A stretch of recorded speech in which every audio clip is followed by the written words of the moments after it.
This is a session on product market fit, as you'll know, focused on rapid experimentation, how to design, conduct, measure, and learn from experiments in your early stage company. As Hege said, my name is Reese, and I head up platform and research at Bright looking at different subsectors for us to invest in, but also running support programs for portfolio companies and founders in the ecosystem. And just as we have on PR and comms, we also are developing a product collection within Sidekick, and the notes from this session will be added to that as well. So as we've covered, joining us today, very pleased to be joined by Scott Eblen.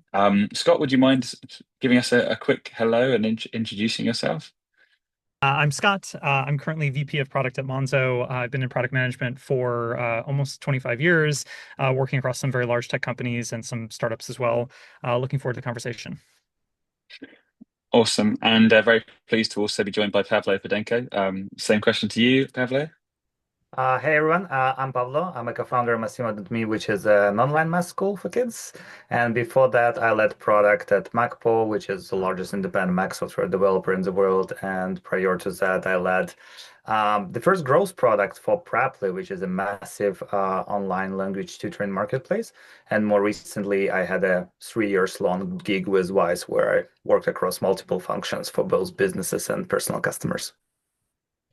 Terrific. So as you can hear, we really do have the gold standard from both big tech, but also the perspective of a founder that used to work in those larger environments. So speaking about how they apply the lessons learned in those larger environments to an early stage company. So promises to be lots of very helpful insights.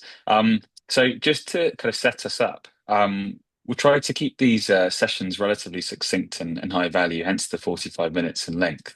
I'll make a few short intro comments, and then I'll pass over to Scott and Pavlo for short cases on their approaches to this rapid experimentation topic. So, as mentioned, when your startup's moving very quickly, testing new features, uh, looking at different pricing models, or potentially exploring acquisition channels, data can quickly become pretty noisy and misleading. And so, one of the greenest flags that we can see at Bright Eye as investors in startups is a good understanding of how and why the experiments they're running, the things they're trying, are really working. And so the best way of demonstrating this, in our opinion, is by running cohort analysis, which really cuts through some of the noise that we mentioned by helping founders see what's actually driving progress and not just what good looks like on a dashboard. Um, instead of lumping all users together into one sort of relatively average metric, cohort analysis really helps you track groups of users that share a common starting point. For example, the week they signed up or the campaign they came from, how they were marketed to, and how they discovered you in the first place.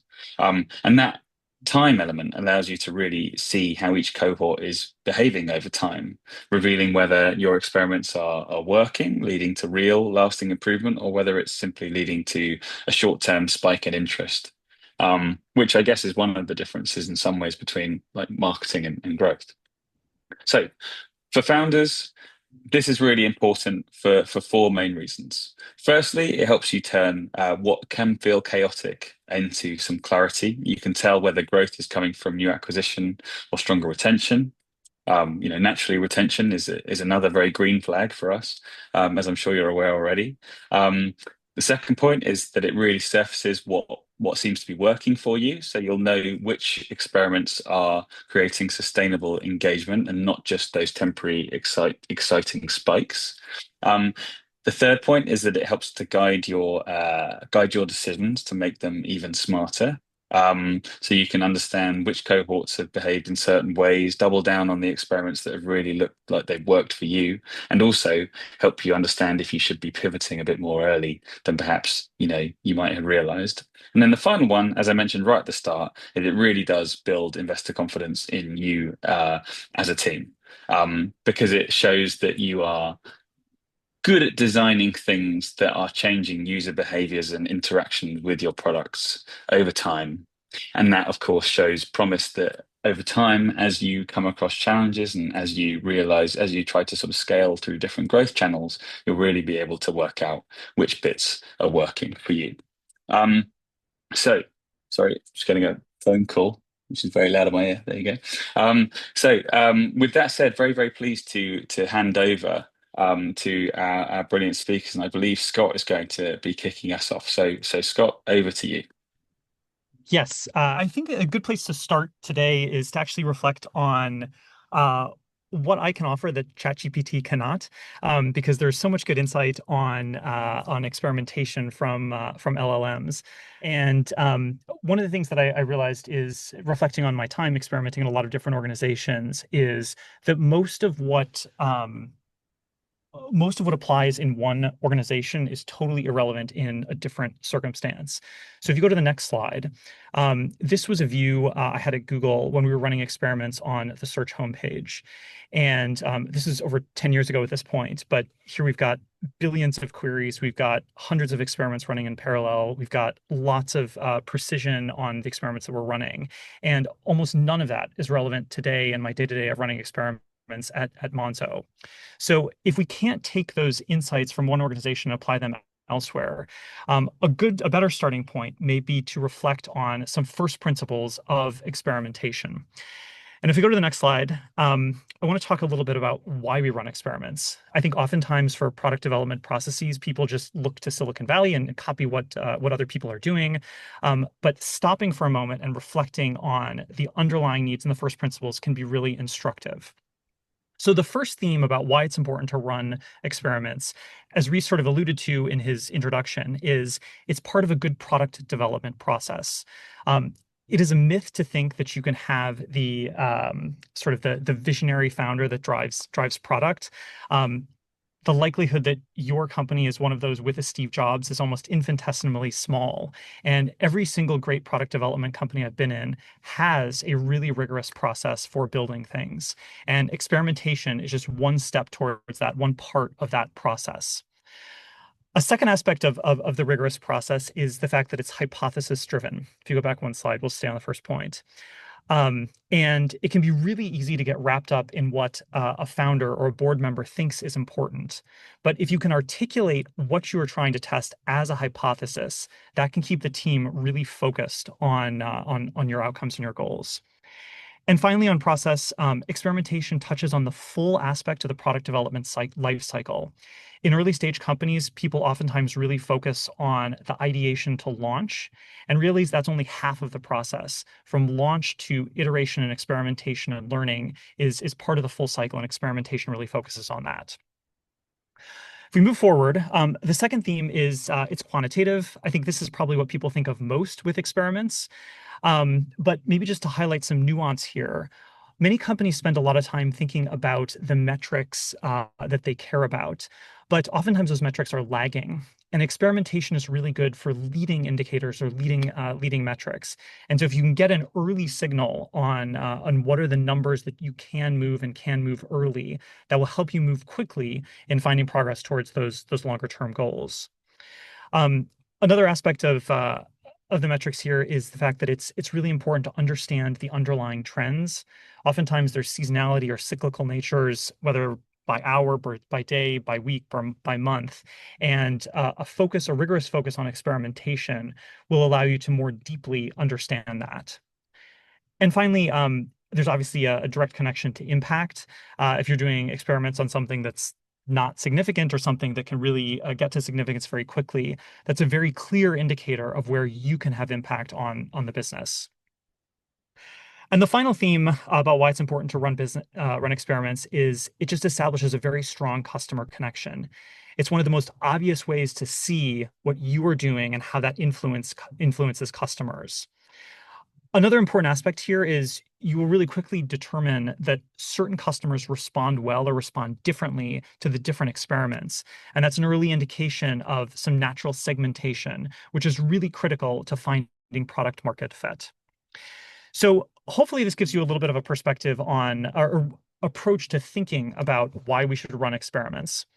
And now for the second half, what I'd like to do is jump into a couple of concrete ideas to help with improving experiments. So we move to the next slide. On the process side of things, one of the most important things that you can do is prioritize the preconditions for success. And that sounds kind of complicated, but what I mean here is if you can identify what is holding your product or your company back from succeeding and identify what are the hypotheses for what is causing that, and then ruthlessly focusing your experiments on that, that is one of the clearest ways that your experiments can have impact. When I talk to companies, one of the biggest red flags I see related to experiments is sometimes they'll show an experiment roadmap and they'll have hundreds of experiments across the full spectrum of the product. And that says to me that they actually don't have a clear sense of prioritization or clear sense of focus on what actually is important for a business. Um, One small tip for sort of refining your focus and refining your understanding is to use the five whys process to really refine your hypotheses here. So five whys, very simply, is just keep asking why when you get to problems. And what I've shown is this is a screenshot from a slide on the right-hand side from my time at Nutmeg. And a really simplistic hypothesis of why Nutmeg might have been struggling at that time was we're having trouble attracting customers. But that hypothesis is incredibly generic. A good test here is if any other company could use that same hypothesis for what's wrong, it's probably too generic. But if you keep asking why, about why customers are not signing up for the product, you might get into maybe they don't want to invest online with Nutmeg, or maybe they don't want to invest with stocks and shares, or maybe they don't want to invest online, or maybe they don't know if they want to invest at all. And when you can get to those underlying questions, then you can form a really crisp hypothesis and come up with a concrete experiment to test that and make progress against those really critical challenges for the business. If we move to the next slide, um, a second opportunity to improve experimentation is to focus on insights. So the insights from experiments instead of just winning experiments. Um, One of the things that people sometimes make a mistake of is they zoom in and focus on the metrics. Everyone loves numbers, and it's really easy to get excited and say, oh, experiment 25 had a 6% uplift for this particular segment. But that is not an insight. That's the result for that experiment. And what's critical for you to do is to take the result of that experiment and then identify that insight that drove that. So perhaps was it something about social proof that resonated with a particular segment, which allowed the conversion to conversion rate to increase. And one of the reasons this is so important, especially for early stage businesses, is it's inevitable your organization or your product will need to pivot. And if you just have experiment results, you don't know how to apply those in future different circumstances. But if you've taken all those insights and internalize them, then when your business does change, you can still leverage all of your previous learnings from the previous experiments. One simple thing we did at Nutmeg is we had a huge slide deck. It was hundreds of slides by the time I left, with all of the insights, with sort of the A/B variants that we tested, what were the results, and then what were the hypotheses and the insights behind that change. The third point I want to highlight is around next slide. Is around the importance of building experimentation muscle across the business. For technical teams, it's very easy to get lulled into the trap of assuming, oh, product design, research, data, we own experiments. And your business will be more impactful if you engage every single function in experiments. So something that works and is impactful in the product will be just as impactful on a sales call for someone on your sales team, or will be just as impactful in a marketing campaign. And you want to bring all of those people on board in that product development process. Another benefit of that is it just gives more eyes onto the experiment. One of the common pitfalls with experimentation is not holding a strong control. And if you have a lot of different people with different perspectives who are looking at it and say, I interpret this as different in this dimension or that dimension, that will help you find problems with the experiments sooner. Now, this is a little bit hard to see, but this image I have on the right-hand side was actually the wall of the conference room in one of the in Nutmeg.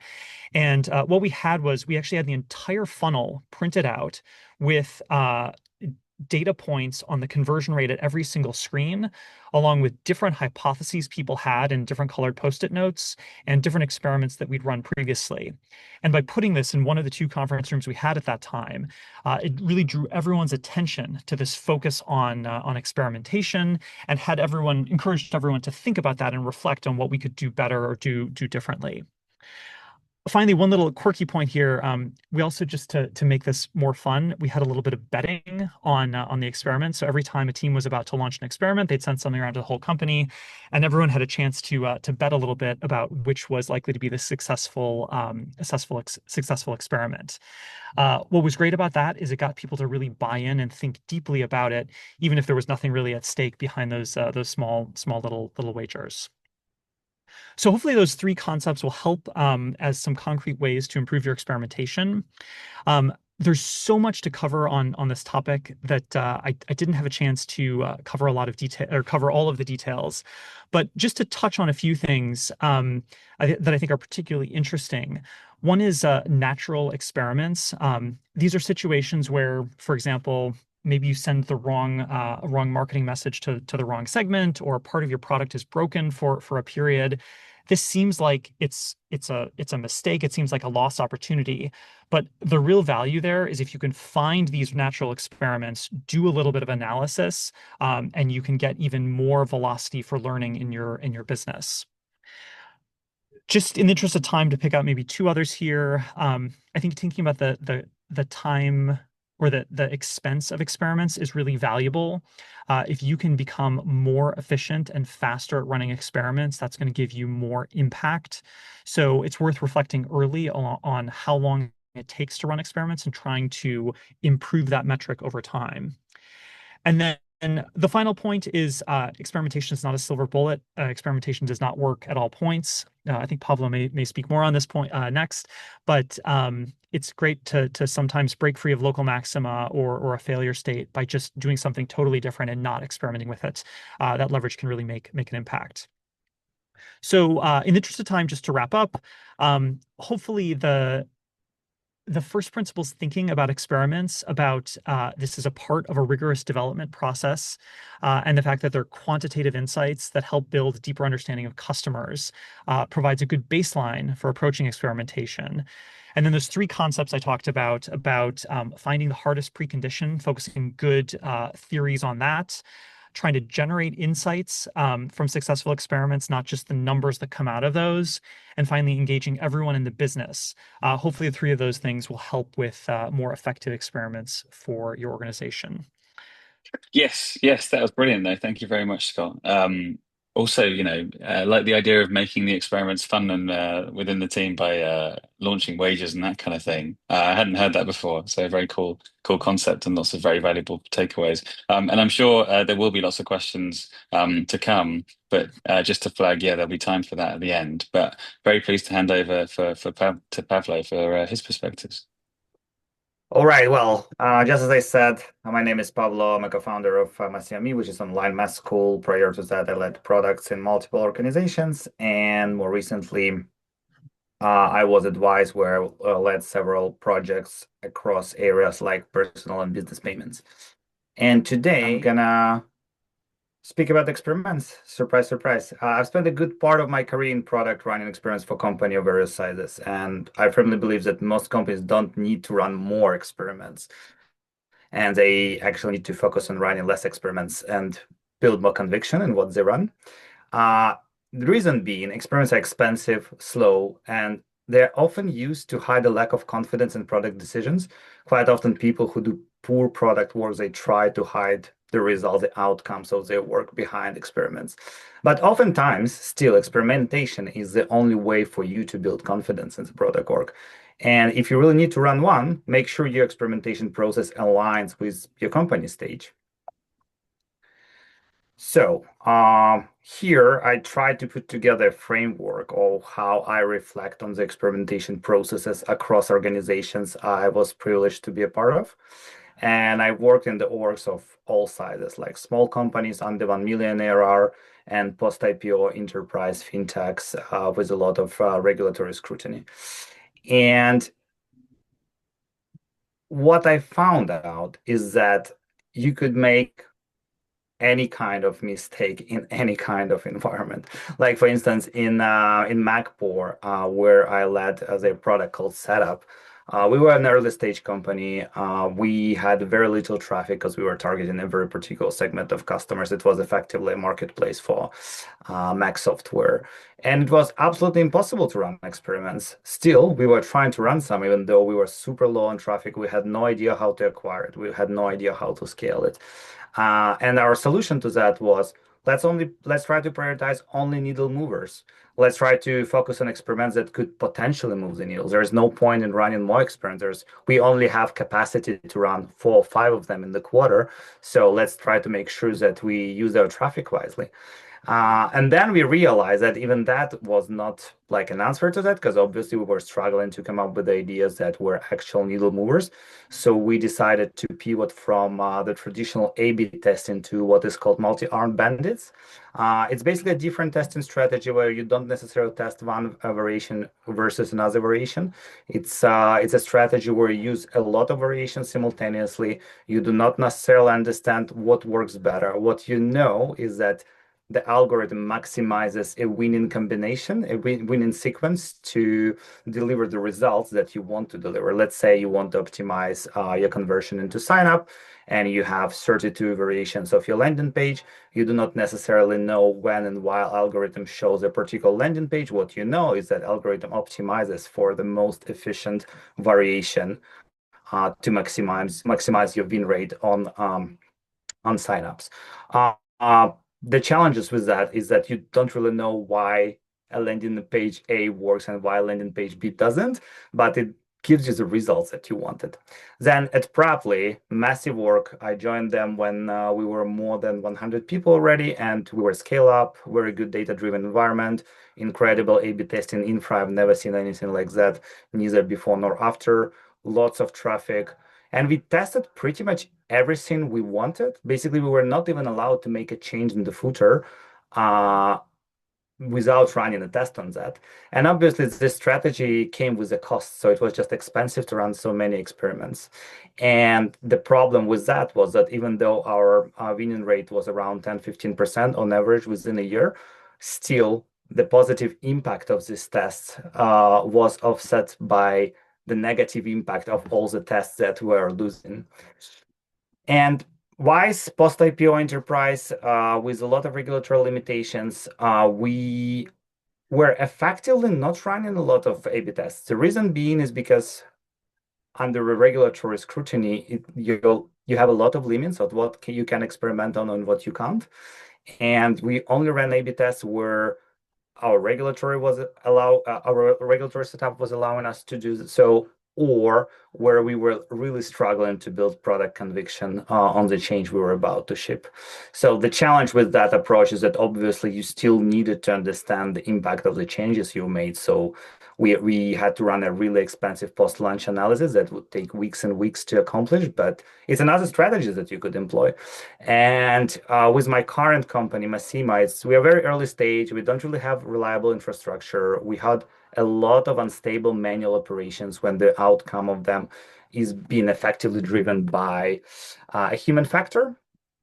We just block, we just can't run a lot of experiments with that setup. However, we still try to grow running the tests, and for that we leverage either ads network level A/B testing infra, so we don't build our own, but we just run experiments where we could actually kind of conclude the scientific results, or we just do a conviction-based growth experiment. Let's say we don't launch them as an A/B option, but we just build our conviction. We think it's the right change to do, and we ship it. Then obviously we need to run the same expensive post-launch analysis, and it's a struggle. But I think for an early stage founders, it's probably the most convenient strategy to go after because ultimately it's probably not the best idea to invest into expensive data analysis setup from the get-go. And then the pitfalls based on the company stage, well, it could be very little traffic coverage. Let's say you're building something very niche. In the case of MacPo, it was a software that was targeting desktop Mac users, and we only have 75 million of those in the world. So obviously, it's just hard to run any experiment on this data on this user base. And how to avoid, well, try to pick a product, a problem in the market that is just bigger. Don't pick a market that is so limited. Then with Praply, we had a really common problem where we would run a test. Our target metric would go down, but a random metric from what we were monitoring would go up, and people would still conclude it a success. So obviously it's not a good strategy. And here I'm echoing what Scott just said. You really need to be clear on your experiment design, what you're testing and what you want to achieve. Because it's so easy to get lost with all the things that you could potentially track and end up optimizing for a metric that was, well, that did not matter as much in the original experiment design. At Wise, we had a common problem that you would be tempted to run an A/B test on a simple change. However, what we realized quite quickly is that surface level A/B tests, surface level solutions, they don't really drive results, or at least that was our experience at Wise. Like, for instance, I remember we were trying to solve a problem of low conversion from card paying into a successful deposit. And the problems that we found out is that, for reasons unknown, card issuers were considering Wise as a high-risk acquirer. So instead of focusing on the hard problem to solve, which was to decrease our decrease our risk score within issuers, we decided to add a simple button after a paying failure that would nudge a customer to try repeat the paying with a different card. And obviously, it's never worked. So then we had to slow down, pause, understand what the actual problem was, try to solve it. And that was what effectively drew an outcome.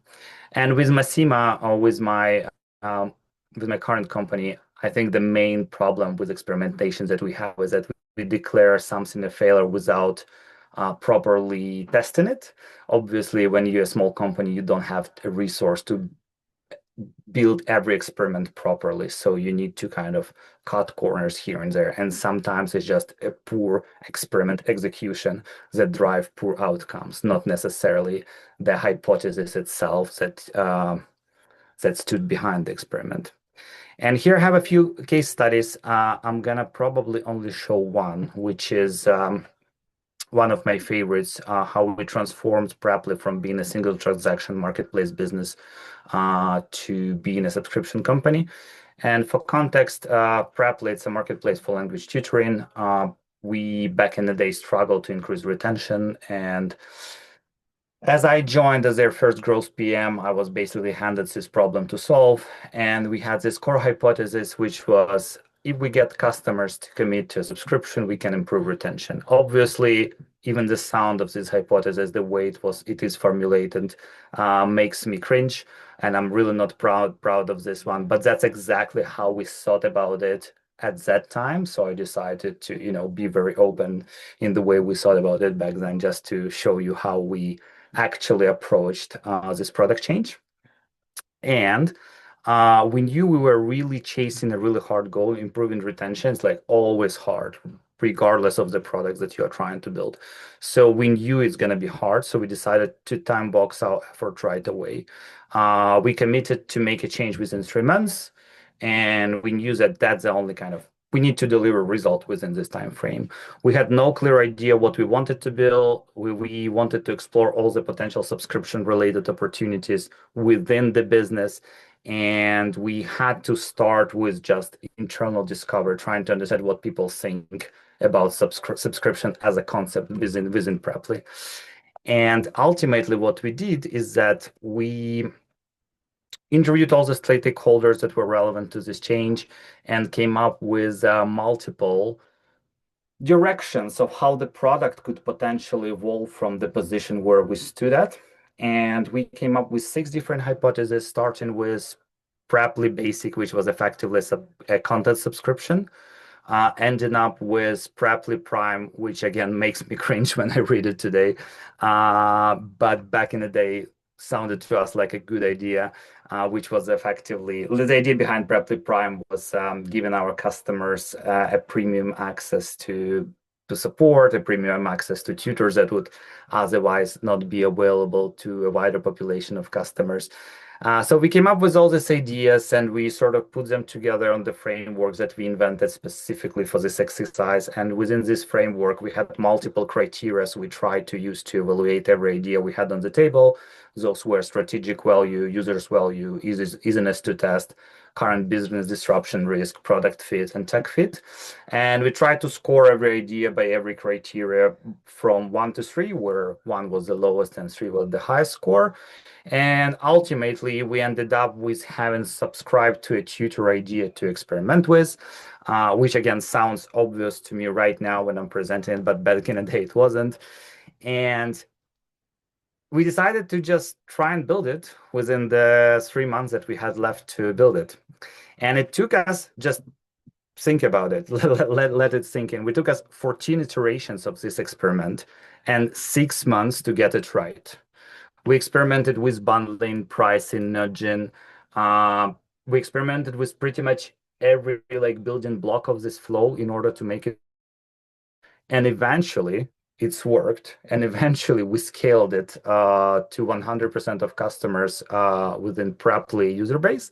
And that was the experiment that helped us to raise our Series B back then, which was, I think, 20 or 30 millions. And But what was important here is that it took us a lot of time to get here to, again, 14 iterations, full team, 6 months, and a ton of traffic to experiment this. Could we have done it without experimenting? Probably we could, but could we have achieved the same results we achieved? Probably it wouldn't be possible. So with that, I think I'm gonna move over to the learnings. And I think my personal takeaways from building products and running experiments in all these organizations I've mentioned are the following. Like, regardless of what you're trying to build and regardless of you're trying to achieve, changing customer behavior is hard.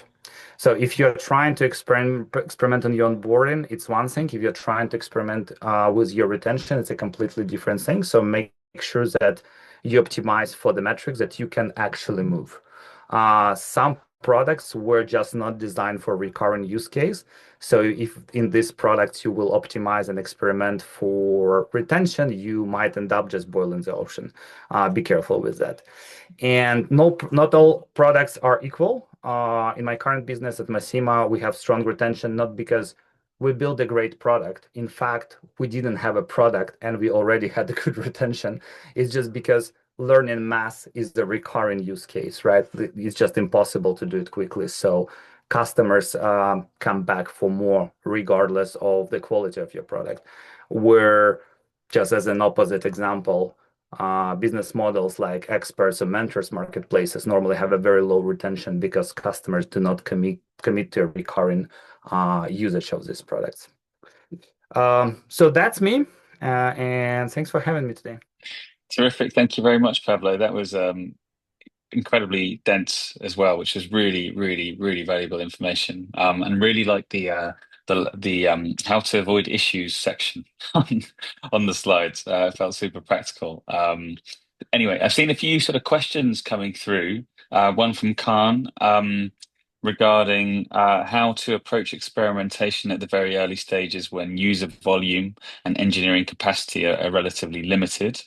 And then also, I guess the balance between whether you choose to run sort of formal experiments or whether you should be relying on your own intuition in those earliest phases and how to balance those things. So I'd love to get your takes on those things for Khan and everyone else in the audience. So perhaps, Pablo, if you would take a first stab at that one. Yeah, so the first question was how would we balance between our desire to run experiments and our capacity to actually run Exactly. experiments? Exactly. Yeah, I mean, honestly, there is no answer to that. It's just you, in my opinion, you only need to experiment, especially at the early stage when you don't have a lot of customers and you don't have a solid business. Uh, you only need to experiment where you know you have very low conviction.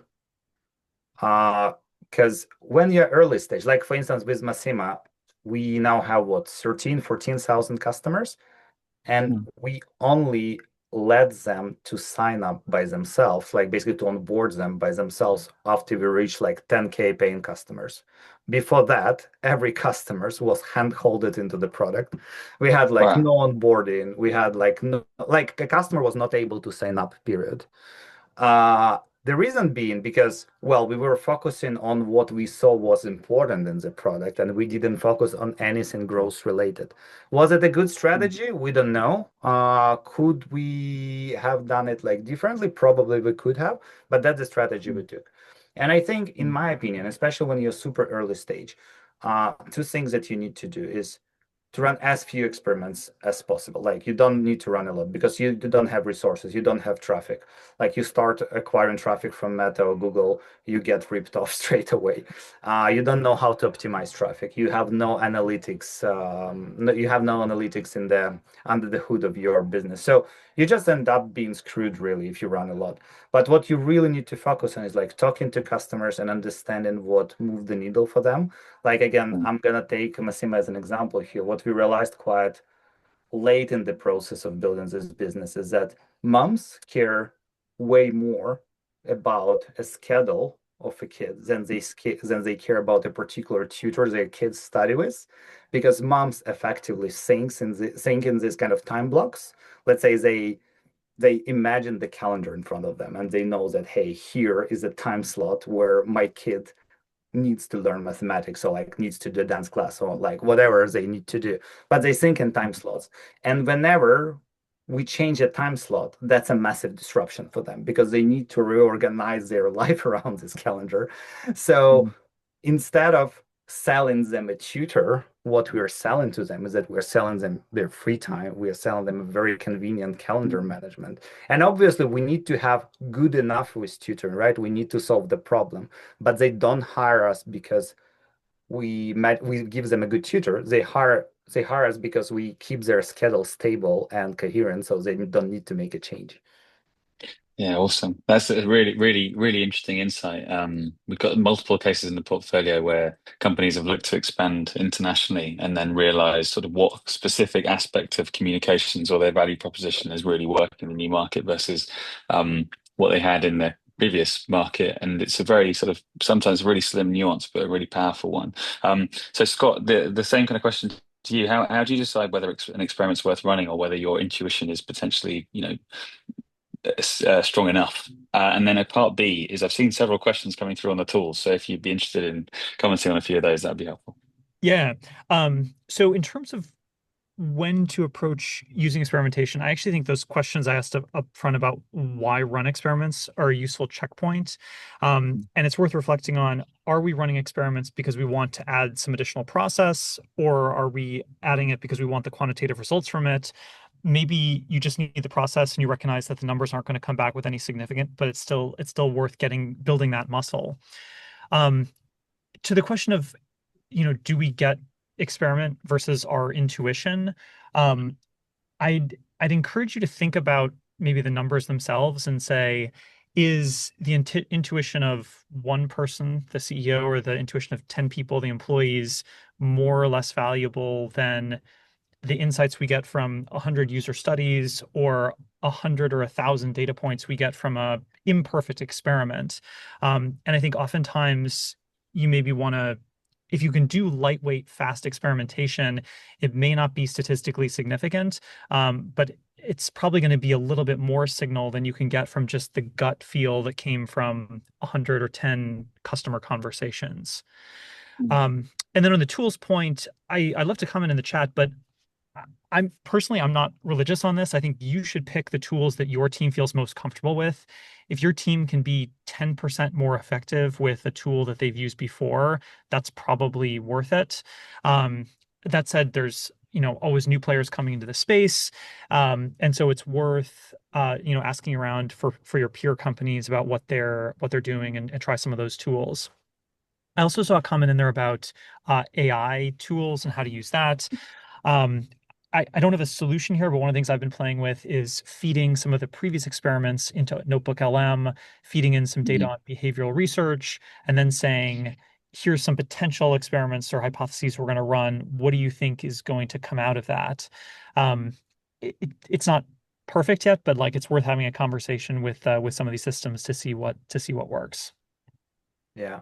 If I can just add to that, there was a question regarding story or other analytical tools. I think, again, when you are a company that has already found product market fit and you have some budget to invest in this, it's one thing. But when you're really early stage, you really need to stay lean and like use what's available.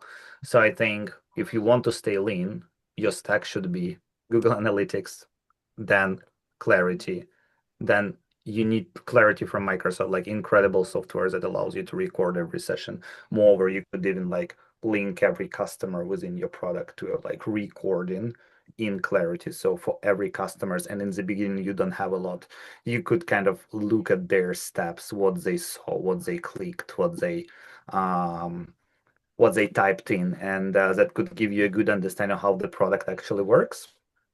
And the last but not least, in every business, there are some crucial metrics that basically tell you how you're doing financially. So I think that those should be tracked religiously. Like, it doesn't really matter how you're going to track those. It could be like a dashboard that is being generated by your product, or it could be like a CSV file that you could export from your database. Doesn't really matter. But that's one thing that you need to track right in the beginning, because that's what in the end is gonna make it or break it. Mm. Yeah, fantastic, fantastic. This has absolutely flown by the way, but it's now quarter two. I mean, just to round us up, is there if there was one thing, I know there's been about 20 really useful things to take away, or even more. But if there was one thing that people were to take away, and the first thing they perhaps think about once they sort of put the phone down on this call, what would it be? Um, Pavlo, perhaps we could start with you. One thing that they might need to take away. So I again, my personal reflection on my product career in general is that there's no one right way on how to build product. Some people would preach experimentation, some people would preach conviction-based product development. I think there are some other approaches I'm just not aware of. But in the end of the day, everything works as long as you're solving the problem that exists for a market that exists. And this problem is painful enough for customers to pay for its solution. So if you figured out the basics, then it's just a matter of personal preferences on how you want to build it. Like I worked at Macpo, extremely design-driven company, extremely vision-driven, very very light on experiments. Profit, like they're extremely profitable. They generate a ton of cash. Then I worked at Preply, extremely data-driven. Like my team of 4 people at some point was running 50 A/B tests a quarter. Uh, Still super successful company. So I don't think there's one right way on how to build your experimentation process, or your, let's call it a product development process, really, because experimentation, just as Scott mentioned, is just a little tiny part of building a product. But I think what matters is that the problem needs to exist, because if it doesn't, then regardless of how cool your experiment designs are, it's not gonna work. So yeah, focus on the foundation. Focus on the first principles. Like make Mm, sure that what you are solving makes sense and exists, and then mm, find the process that makes sense in your company. Because if you just try to copy one, if you just try to copy a framework, it's not gonna work. And again, bringing my experience with Praply as an example here. When I was there during Series B, we were just heavily inspired by Booking.com strategy. One of our early investors was a CEO of Booking.com. And Booking is all about like making sure like you converted their page. mm, And a few years ago, they've completely changed their strategies. They said, okay, we don't run this like little sneaky like conversion rate optimization things. We just focus on big changes that actually drive additional value to customers. Yes, we A/B test them, but we just it's like we change our focus. We focus on big things that actually matter. We don't want to trick you mm, into another conversion. And this strategy also has proven to be successful for them. And why? Is because people want to learn languages, right? Because the problem mm. that they are solving, it fundamentally exists. So they buy. So that's why I think it matters. Sorry, it was a bit of a long Awesome. answer to your question. So over to Scott. I plus one to a lot of what Pavlo said there. I think you shouldn't be dogmatic about your approach, and if anything, you can do some experimenting, like A/B experimenting with how you build products. Maybe try one approach one quarter and a different approach another quarter, and see which is more effective. Um, to the sort of experimentation question of the topic, I think if there was one takeaway, it would probably be that first point about the hardest precondition for the success of your business and really focusing your experimentation there. It's easy to get wrapped up in experimenting with what's easy or what's sort of available and in front of you. And if you can stay disciplined on what is holding back the business and chisel away at that with really rigorous hypotheses about the limitations there, that I think is most likely to unlock success for your business. Awesome. Awesome. And very nicely complementary of each other's takeaway as well. So that's awesome. Thank you very much for joining. It's been a really, really interesting session. And as we've said, we'll be sharing the write-up and you'll be able to um, cover all, well, read through all of the notes that we've been through today. So huge thanks to Pavlo and to Scott for those contributions.